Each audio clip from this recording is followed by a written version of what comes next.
నమస్కారం. TCN news కి స్వాగతం. ముందుగా ముఖ్యాంశాలు. ప్రభుత్వ పథకాలను ప్రజల్లోకి తీసుకువెళ్లి చైతన్యపరచాలి. పాలకొల్లులో అధికారులను ఆదేశించిన రాష్ట్ర మంత్రి డాక్టర్ నిమ్మల. తీర ప్రాంత ప్రజల తాగునీటి సమస్యను పరిష్కరిస్తా.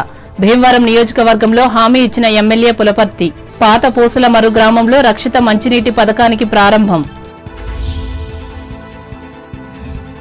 ఇంటర్ పరీక్షల్లో ఉత్తమ ప్రతిభను కనబరిచిన విద్యార్థులను అభినందించిన తణుకు ఎమ్మెల్యే ఆరిమిల్లి. పోటాపోటీగా విజయాలు సాధించిన ప్రభుత్వ, ప్రైవేట్ కళాశాలలు. ఆంధ్రప్రదేశ్లో శాఖ గ్రంథాలయాల అభివృద్ధికి కృషి చేస్తున్న ప్రభుత్వం. తణుకులో ప్రకటించిన రాష్ట్ర గ్రంథాలయ పరిషత్ చైర్మన్ కోటేశ్వరరావు. మద్దతు ధరను కోరుతూ తాడేపల్లిగూడెం మండలం నీలాద్రిపురం గ్రామంలో ధర్నా చేసిన కోకో రైతులు. ప్రభుత్వం స్పందించాలని డిమాండ్ చేసిన నాయకులు. వైసీపీని వీడి జనసేనలో చేరిన 12 మంది నిడదవోలు మున్సిపల్ కౌన్సిలర్లు. అభినందించిన రాష్ట్ర మంత్రి కందుల. కొవ్వూరులో తెలుగుదేశం సీనియర్ నాయకులు అచ్చిబాబు జన్మదిన వేడుకలు. రక్తదానం చేసి దుస్తులను పంపిణీ చేసిన పార్టీ కార్యకర్తలు, అభిమానులు. పాల్గొన్న ఎమ్మెల్యే ముప్పిడి. రోడ్డు ప్రమాదం వల్లే ఫాస్టర్ ప్రవీణ్ మృతి. రాజమండ్రిలో స్పష్టం చేసిన ఏలూరు రేంజ్ డీఐజీ అశోక్ కుమార్. బోడిపాలెంలో కైలాస భూమిని ప్రారంభించిన అమలాపురం ఎంపీ హరీష్ మాథూర్. కొత్తపేట ఎమ్మెల్యే బండారు. పాల్గొన్న గ్రామ ప్రజలు. ఏలూరు జిల్లాలో గత ఏడాది కన్నా మెరుగైన ఫలితాలను సాధించిన ఇంటర్మీడియట్ విద్యార్థులు. వివరించిన ఈ బోర్డు ప్రాంతీయ పర్యవేక్షణ అధికారి యోహాన్. గోవింద నామాలతో మార్మ్రోగిన ద్వారకా తిరుమల చినవెంకన్న ఆలయం. పోటెత్తిన శనివారం భక్తులు. ప్రభుత్వ పథకాలను ప్రజల్లోకి తీసుకువెళ్లాలని రాష్ట్ర జలవనరుల అభివృద్ధి శాఖ మంత్రి డాక్టర్ నిమ్మల రామనాయుడు తెలిపారు. పాలకొల్లులో 14 కోట్ల రూపాయలతో చేపట్టే అభివృద్ధి పనులకు శనివారం ఆయన శంకుస్థాపన చేసి మాట్లాడారు. ప్రజా సంక్షేమం, అభివృద్ధి పథకాలు అర్హులందరికీ చేర్చడానికి కృషి చేయాలన్నారు. రానున్న స్థానిక సంస్థల ఎన్నికలను దృష్టిలో పెట్టుకుని పార్టీ కార్యక్రమాలను విస్తృతం చేయాలని కోరారు. ఈ కార్యక్రమంలో వివిధ మండలాలకు చెందిన పార్టీ నాయకులు, కార్యకర్తలు పాల్గొన్నారు.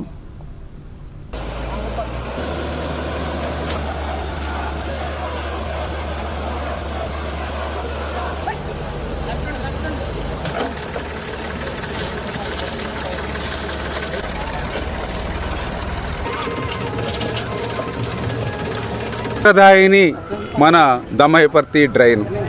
ఈ దమయపర్తి డ్రైన్కి చిన్నపాటి వర్షం వస్తే 15-14 వార్డులు మరి బొడ్డు లోతు నీళ్ళలో మునిగిపోయేటువంటి పరిస్థితి. గత సంవత్సరం కూడా మా మోటార్ సైకిళ్ళు కూడా రోడ్ల మీద కూడా వెళ్ళలేనటువంటి స్థితిలో, ఒక గోదావరి వరద ముంపు ప్రాంతం అట్లా ఉంటుందో అట్లా పాలకొల్లు పట్టణ ప్రాంతం అట్లా ఉండేది. మరి అటువంటి దమయపర్తి డ్రైన్కి సంబంధించి ఆ రోజు నేను 2014-19 ఎమ్మెల్యేగా ఉన్నప్పుడు 6 కోట్ల రూపాయలు ఆ రోజు నిధులు మంజూరు చేసి మరి ఏదైతే ఆ పనుల్ని ప్రారంభించాలంటే కొద్ది క్లిష్టతరమైనటువంటి పనులు. ఈ యొక్క దమయపర్తి డ్రైన్ అనేది మరి మనిషి నిలువులోతు ఊబితో ఉండేటువంటిది. అటువంటి ఊబిలో కాంక్రీట్ వర్క్ చేయాలంటే చాలా క్లిష్టమైనటువంటి పని. అటువంటి స్థితిలో కూడా ఆ రోజు కష్టపడి ఏదైతే ఆ పనుల్ని నేను ప్రారంభించినటువంటి. తీర ప్రాంత గ్రామాల్లో త్రాగునీటి సమస్యను పరిష్కరిస్తానని రాష్ట్ర public accounts committee chairman, Bhimavaram MLA Pulaparthi Ramanjaneyulu హామీ ఇచ్చారు. భీమవరం నియోజకవర్గ పరిధిలో పాత పూసల మరు గ్రామంలో త్రాగునీటి శుద్ధి ప్లాంట్ను శనివారం ఆయన ప్రారంభించి మాట్లాడారు. అలాగే భీమవరం నుండి దొంగపిండి, లోసరి, నాగిడిపాలెం, దెయ్యలతిప్ప గ్రామాలలో నీటి సమస్య లేకుండా చూస్తానన్నారు. ఈ కార్యక్రమంలో కూటమి పార్టీల నాయకులు పాల్గొన్నారు. తీర ప్రాంతంలో ముఖ్యంగా భీమవరం నియోజకవర్గంలోని భీమవరం మండలంలో తాగునీటి సమస్య చాలా ఎక్కువ. ప్రతి గ్రామంలోనూ తాగునీటి సమస్య ఉంది. ఆ గ్రామం ఈ గ్రామం అని లేదు. కొన్ని గ్రామాల్లో అయితే మంచినీటి చెరువు వేసవకాలం వచ్చేసరికి ఉప్పు నీరుగా మారిపోతాయి. కొన్ని గ్రామాల్లో అయితే చెరువులో నీరు దుర్వాసన వచ్చేస్తుంది. వీటికి శాశ్వత పరిష్కారం చేయాలి. దానికోసం ఆలోచన చేస్తున్నాను. ఖచ్చితంగా భీమవరం నుంచి దొంగపండి వరకు, భీమవరం నుంచి నాయుడిపాలెం వరకు, భీమవరం నుంచి దేయాలతెప్ప వరకు ఉన్న గ్రామాలు, అన్ని గ్రామాలకు కూడా నాణ్యమైన మంచినీళ్ళు ఇవ్వాల్సిన ఆవశ్యకత ఉంది. దాని మీద ఆలోచన చేస్తున్నాం. ఖచ్చితంగా రాగల రోజుల్లో నాణ్యమైన మంచినీళ్ళు ఇవ్వడానికి ప్రయత్నం చేస్తానని చెప్పి తెలియజేస్తున్నాం. అలాగే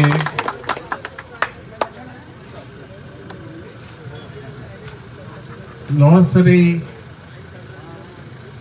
చెరువులోకి నీళ్లు వెళ్ళటానికి ఇబ్బందిగా ఉంది. దొంగపండి చెరువులోకి వెళ్ళటానికి నీళ్లు ఇబ్బందిగా ఉంది. కొత్త పూసలము చెరువులోకి వెళ్ళటానికి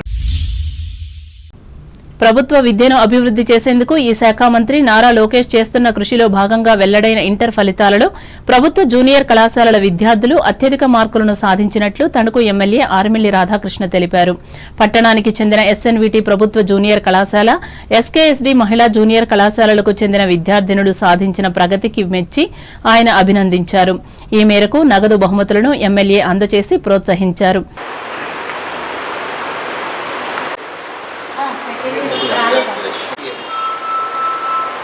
ఈరోజు ఇంటర్లో మంచి ఫలితాలు సాధించినటువంటి విద్యార్థులందరికీ కూడా శుభాకాంక్షలు, అభినందనలు తెలియజేసుకుంటున్నాను.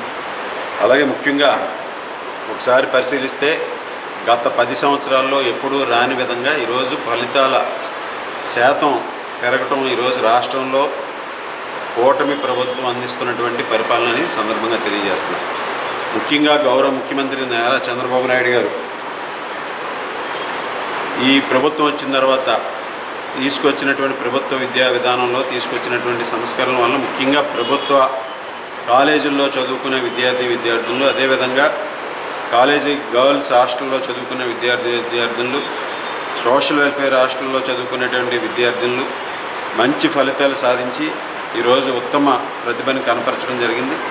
అలాగే ముఖ్యంగా మన తణుకులో ఉన్నటువంటి కాలేజీ గర్ల్స్ హాస్టల్కి సంబంధించి ముఖ్యంగా పేద విద్యార్థులందరూ కూడా మంచి ఫలితాలు సాధించి ఇంటర్లో సెకండ్ ఇయర్లో అందరూ కూడా ఇంటర్ ఫస్ట్ ఇయర్ కానీ దాదాపు 10 మంది విద్యార్థుల పైగా ఏ గ్రేడ్లు సాధించి వారందరూ కూడా ఉత్తమ ఫలితాలు సాధించడం జరిగింది. వారందరికీ కూడా పేరు పేరున అభినందనలు తెలియజేసుకుంటూ అదేవిధంగా మన తణుకు నియోజకవర్గం తణుకు పట్టణంలో అనేక మంది విద్యార్థులు ఈరోజు మంచి ప్రతిభ కనపరిచి దాదాపు 98.5% వరకు కూడా రిజల్ట్స్ని సాధించారు. 99% రిజల్ట్స్ని సాధించారు. వారందరికీ కూడా ఈరోజు ఇంటర్మీడియట్ రిజల్ట్స్లో ఉత్తమ ప్రతిభ కనపరిచినటువంటి విద్యార్థులందరికీ కూడా మరొకసారి శుభాకాంక్షలు తెలియజేసుకుంటారు. ఈ కార్యక్రమంలో వ్యవసాయ మార్కెట్ కమిటీ అధ్యక్షులు కొండేటి శివ, ఎరగవరం తెలుగుదేశం మండల అధ్యక్షులు గోపిశెట్టి రామకృష్ణ, మున్సిపల్ మాజీ కౌన్సిలర్ తమరాపు రమణమ్మలు పాల్గొన్నారు. ఆంధ్రప్రదేశ్లో శాఖ గ్రంథాలయాల అభివృద్ధికి ప్రణాళికాబద్దంగా కృషి చేస్తున్నట్లు రాష్ట్ర గ్రంథాలయ పరిషత్ చైర్మన్ గోనుగుంట్ల కోటేశ్వరరావు తెలిపారు. ఇటీవల తణుకు విచ్చేసిన సందర్భంగా ఆయన టీసీఎన్తో ప్రత్యేకంగా మాట్లాడారు. ఇందులో భాగంగా ఎంతో విలువైన పుస్తకాలను లైబ్రరీల్లో అందుబాటులో ఉంచనున్నట్లు చెప్పారు. అలాగే ఖాళీగా ఉన్న గ్రంథాలయ అధికారుల, ఉద్యోగుల పోస్టులను భర్తీ చేసేందుకు ప్రయత్నిస్తున్నట్లు కోటేశ్వరరావు వివరించారు. ఈ కార్యక్రమంలో పశ్చిమ గోదావరి జిల్లా గ్రంథాలయ అధికారి ఎం శేఖర్ బాబు, స్థానిక గ్రంథాలయ అధికారిని కాటూరి సుగుణ కుమారులు పాల్గొన్నారు. ఏదైతే మంచి ఉద్దేశంతో ఆనాడు ఎన్టీ రామారావు గారు స్థాపించారో ఆ ఉద్దేశానికి అనుగుణంగా నేడున్నటువంటి ముఖ్యమంత్రి గారు కూడా అనేక గ్రంథాలయాలను కూడా ప్రారంభించారు. ఏదైతే మంచి ఉద్దేశంతో ప్రతి ఒక్కరు కూడా గ్రంథాలయాలని మీకు ఎప్పుడు సమయం దొరికితే అప్పుడు వెళ్ళాలి. విద్యార్థులు గ్రంథాలయాలు మర్చిపోయారు. ఎందుకంటే ఎక్కువ సమయం పిల్లలు సెల్ ఫోన్లకి పరిమితమైపోతున్నారు. అవసరం ఉన్నా అవసరం లేకున్న వాటిని కూడా ఉపయోగించుకొని వారి యొక్క ఏదైతే భవిష్యత్తుని కొంతమంది పాడు చేసుకుంటున్నారు. అటువంటి వారు ఎందుకంటే ఒక పుస్తకం మనం చదివామంటే ఏదైనా సరే ఆ పుస్తకం ద్వారా మన మనసులో చదివిన దాన్ని ఒక 20 ఏళ్ల తర్వాత 30 ఏళ్ల తర్వాత కూడా గుర్తుంటుంది. గ్రంథాలయాలకు వచ్చి చదువుకున్న వారు ఉద్యోగాలు వచ్చాయి, టీచర్స్ అయ్యారు, ఎస్ఐలు అయ్యారు, అదేవిధంగా ఐపీఎస్ అయ్యారు, కలెక్టర్లు అయ్యారు. తప్పనిసరిగా మీరు మంచి ప్రశ్న వేశారు. చాలా గ్రంథాలయాల్లో సిబ్బంది లేకపోవటం వల్ల 2 గ్రంథాలయాలకి 3 గ్రంథాలకు ఒకళ్ళు పనిచేసుకోవడం వల్ల ఆ గ్రంథాలయాలు కొన్ని మూతపడుతున్నాయి. అందుకోసమే సిబ్బందిని నియమించడానికి తప్పనిసరిగా లోకేష్ బాబు గారు, అదేవిధంగా ముఖ్యమంత్రి గారు పవన్ కళ్యాణ్ గారితో మాట్లాడి సరిపడా సిబ్బందిని ప్రభుత్వం యొక్క పర్మిషన్ తీసుకొని తప్పనిసరిగా సిబ్బందిని నియమిస్తాం. అదేవిధంగా ఇలాంటి కొత్త గ్రంథాలయాలను కూడా అవసరం ఉన్న దగ్గర నియమించాలి. ఏదైతే గ్రంథాలయ ఉద్యోగులు ఉన్నారో వారికి ప్రభుత్వం ద్వారా ఒక గ్రాంటుని తీసుకొచ్చేసి వాళ్ళ జీతాలకి గ్రాంట్ ఉండాలి. అభివృద్ధికి సెస్ని ఉపయోగించడానికి తప్పనిసరిగా నేను దాన్ని ఒక ప్రణాళికను రూపొందించుకొని చేస్తానని చెప్పి తెలియజేస్తాను. రాజ్యాంగ హక్కుల పరిరక్షణ వేదిక ఆధ్వర్యంలో భారతదేశాన్ని ఐక్యంగా ఉంచే మత సామరస్యం అను అంశంపై ఈ నెల 13వ తేదీన విజయవాడలో ప్రత్యేక సదస్సును నిర్వహించనున్నట్లు ఈ వేదిక ప్రతినిధి రిటైర్డ్ ప్రిన్సిపాల్ సంకు మనోరమ తణుకులో శనివారం విలేకరులకు తెలిపారు. జాతీయ సమైక్యతను కోరుకునే ప్రజలు ఈ సదస్సుకు తరలివచ్చి జయప్రదం చేయాలని ఆమె కోరారు. వాళ్ళు ఈ దేశాన్ని చాలా కాలం పరిపాలించాలని చెప్పి విభజించి పాలించు అనేటువంటి లక్ష్యంతో వాళ్ళు చాలా కాలం ఈ దేశాన్ని పరిపాలించారు. అంటే మతాల మధ్య చిచ్చు, మతాల మధ్య అనుమానాలు రేకెత్తించి తమ పరిపాలన కొనసాగించుకున్నారు. మళ్ళీ వాళ్ళ అటువంటి పరిస్థితి కొంత సూచాయిగా కనిపిస్తున్నాయి. మత సామరస్యం ఈ దేశం యొక్క అభివృద్ధికి పునాదే. వ్యక్తిగతమైన అంశాల మీద జోక్యం ఎక్కువైపోయింది సమాజంలో కొన్ని శక్తులు. అది మంచిది కాదు దేశం యొక్క ఐకమత్యానికి, ప్రజాస్వామ్యానికి. ఒక వ్యక్తి, ఒక ఓటు, ఒక విలువ ఉంది. అందువల్ల మత సామరస్యం అనేది అంటే communal harmony, we call it as communal harmony. మత సామరస్యం చాలా అవసరం. అందుకనే రేపు విజయవాడలో సిద్ధార్థ కాలేజీ ఆడిటోరియంలో మత సామరస్యం గురించి పెద్ద సభ జరుగుతుంది. చాలా ప్రముఖులు, చాలా ప్రముఖ లాయర్లు, అలాగే రాజకీయాల్లో ఉన్నటువంటి ప్రముఖులు ఈ దేశం కలిసి ఉండాలి. మతానికి, కులానికి, భాషకి అతీతంగా, సంప్రదాయాలకు అతీతంగా ఈ దేశం యొక్క ఐకమత్యాన్ని కోరుకునేవారు. ఈ దేశంలో పార్లమెంటరీ ప్రజాస్వామ్యం కొనసాగాలని కోరుకునేవారు. ఈ దేశంలో అన్ని మతాలు కూడా సమానమే, అందరికీ సమాన స్థాయి ఉందని చెప్పేందుకు అందరూ రావాలనే విజ్ఞప్తి చేస్తున్నారు. ఏలూరు ఆశ్రమ్ హాస్పిటల్ సహకారంతో ఇండియన్ నెట్వర్క్ ఫౌండేషన్ ఆధ్వర్యంలో తణుకు మండలం దువ్వ గ్రామంలో శనివారం మెగా ఉచిత వైద్య శిబిరాన్ని నిర్వహించి వైద్య సేవలు అందించారు. ఇందులో భాగంగా వివిధ విభాగాలకు చెందిన వైద్యులు పాల్గొని పరీక్షలు చేసి సూచనలు, సలహాలు ఇచ్చారు. గ్రామ ప్రముఖులు జంపన వెంకట్రామరాజు ప్రారంభించి నిర్వాహకులను అభినందించారు. ముఖ్యంగా వైద్యం ఖరీదైన నేటి కాలంలో గ్రామీణ ప్రాంతాల పేదలకు ఉచితంగా వైద్య సేవలు అందించి సహకరించడం గొప్ప విషయమని వెంకట్రామరాజు పేర్కొన్నారు. ఈ కార్యక్రమంలో న్యాయవాది commerce Kiranmayi, Tanuku senior citizens welfare association అధ్యక్షులు అల్లూరి కరుణాకర చౌదరి, స్థానికులు కామర్స్ కృష్ణ, లింగాల సూరిబాబులు పాల్గొన్నారు.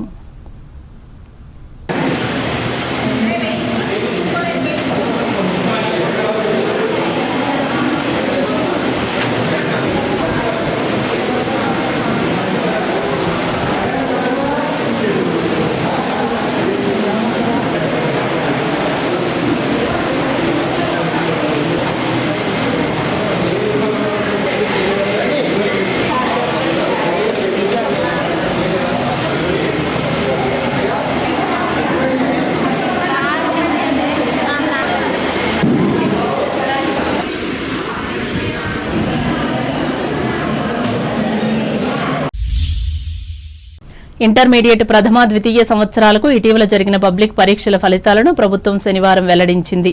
ఇందులో భాగంగా తణుకు పట్టణానికి చెందిన పలు ప్రైవేటు విద్యాసంస్థలు పోటీపడి అధిక శాతం మార్కులను సాధించారు.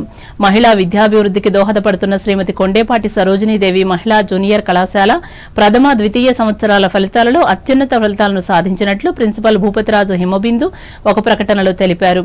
ఇందులో 563 మంది విద్యార్థినులు ఏ గ్రేడును సాధించినట్లు ఆమె చెప్పారు.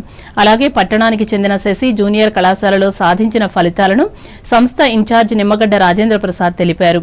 ఈ మేరకు ఎంపీసీలో చిలకలపల్లి శ్రీనిత్య అనే విద్యార్థిని 470 మార్కులకు గాను 467 మార్కులను సాధించి పట్టణంలో ప్రథమ స్థానంలో, రాష్ట్రంలో ఉన్నత స్థానంలో నిలిచినట్లు చెప్పారు. అలాగే ముగ్గురికి 466 మార్కులు, 5గురికి 465 మార్కులు, 460కి పైగా 73 మందికి లభించగా బైపీసీలో ఇద్దరికి 435 మార్కులు, 400కి పైగా 25 మందికి దక్కినట్లు, సీనియర్ ఇంటర్ బైపీసీలో 1000 మార్కులకు గాను నలుగురికి 990 మార్కులు వచ్చాయి.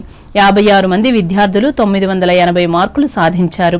900 మార్కులకు పైగా 326 మందికి వచ్చినట్లు ఆయన వివరించి అభినందించారు. ఈ కార్యక్రమంలో ప్రిన్సిపాల్ వెలగల సత్యనారాయణ రెడ్డి, అధ్యాపకులు పాల్గొన్నారు. ప్రగతి జూనియర్ కళాశాలలో సాధించిన ఫలితాలను ఈ సంస్థ అధినేత ఎంఎస్ఆర్ ఆంజనేయులు వివరించారు.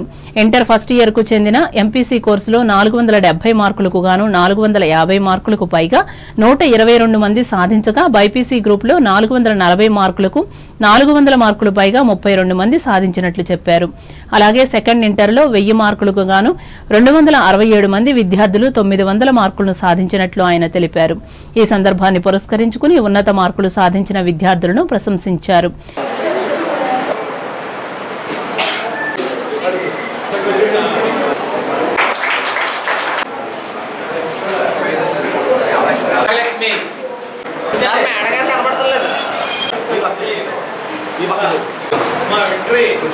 స్కూల్ విద్యలో ప్రసిద్ధి చెందిన మాంటిసోరీ స్కూల్ ఆధ్వర్యంలో నూతనంగా స్థాపించిన ఇంటర్మీడియట్ కోర్సులలో కూడా ఘన విజయాలు సాధించినట్లు ఈ సంస్థ డైరెక్టర్ అనపర్తి ప్రకాశరావు తెలిపారు. ఈ మేరకు జూనియర్ ఇంటర్ బైపీసీ, ఎంపీసీ కోర్సులలో పలువురు విద్యార్థులు అత్యధిక మార్కులను సాధించినట్లు ఆయన చెప్పారు. ఈ మేరకు వారిని ఆయన అభినందించారు. ఈ కార్యక్రమంలో సంస్థ ఎగ్జిక్యూటివ్ డైరెక్టర్ ఆళ్ల జ్ఞానమంజరి, అధ్యాపకులు పాల్గొన్నారు.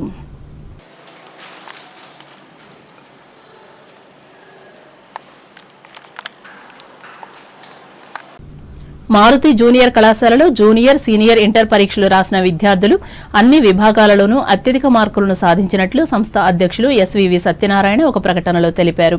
సాయి జూనియర్ కళాశాలలో కూడా అన్ని విభాగాల విద్యార్థులు మంచి మార్కులను సాధించినట్లు కళాశాల అధ్యక్షులు కె సత్యనారాయణ ఒక ప్రకటనలో వివరించారు. ఇప్పుడు వాణిజ్య ప్రకటనలు.